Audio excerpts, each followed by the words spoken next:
سلام علیکم و رحمت الله و برکاته. برادر عزیز، بالای مردم تاجیک، بالای مردم مسلمان این مصیبت اومده است. نیا کنیم برادرامون آبشیشون سوخته است. این آزی اومدیم درک گفتیم.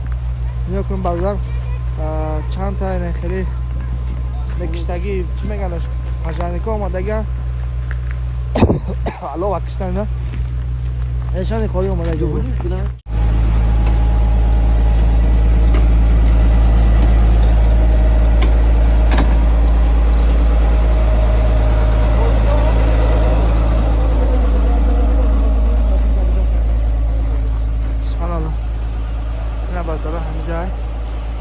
زیاده از 100 نفر خونه سوختگی اونجا. 100 نفر هم مثلا زیاده 100 نفر روزی به جای خواب، بعضی هاش به جای خواب سوتر خیلی ما آبشیزی اونجا رفتیم خبر گرفتیم برده آبشیزی بوده است همونجا چیکار داشتیم همونجا همونجا جوش رو گردید بوی دو داد نفس لجه نمیشه اسم الله نشان خوری خواهد اومده نشان خوری نیو که الحمدلله مردم رو ببینید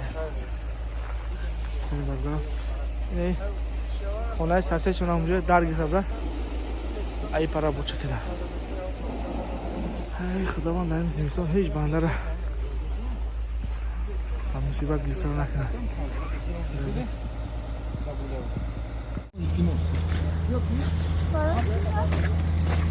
من بازکار میشم هم ماشینا را این یار همش هم دکتر یک کم برای این مای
Даже ничего не делали.